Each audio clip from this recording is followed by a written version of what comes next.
My name is Alexandra Spieldock, and I've been engaged in policy advocacy and as an activist on women's rights and issues pertaining to agriculture and food security for many years.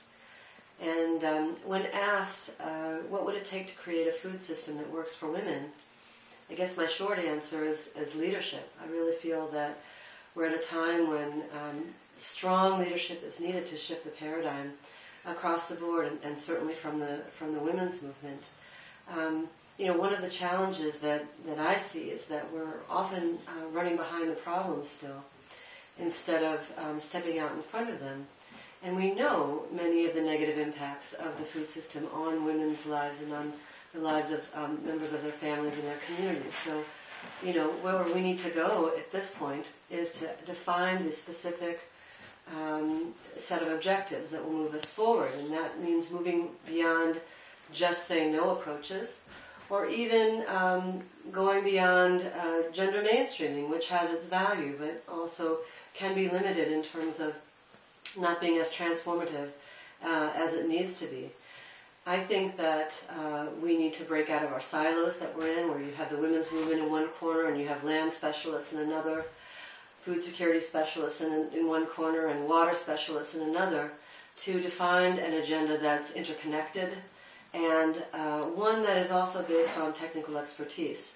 So one of the things we need to do is really invest in the kinds of expertise that will help us to move beyond general positions and to be able to engage much more effectively.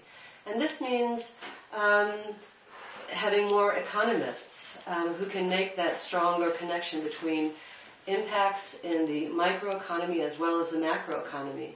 This means new scientists and learning from practices in the field and research that works. This means urban planners and rural development planners thinking outside of the box for the kinds of development that will help to propel us forward in new and positive ways.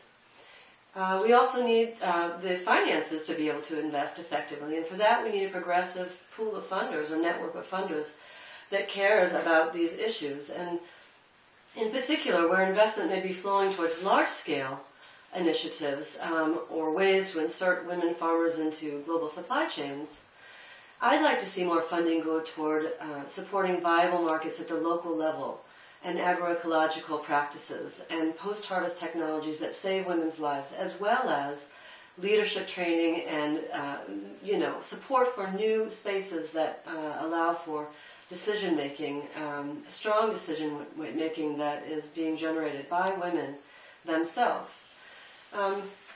Lastly, I think that we have a real opportunity to learn from one another, to be honest about what's working, what could work, and what isn't. And for that, we need to be mapping the leaders that are out there, the work that they're doing, and identifying what can be done.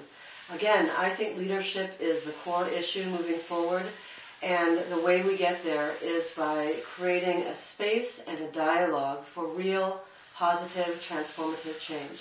And this will be the difference in creating a food system that works for women.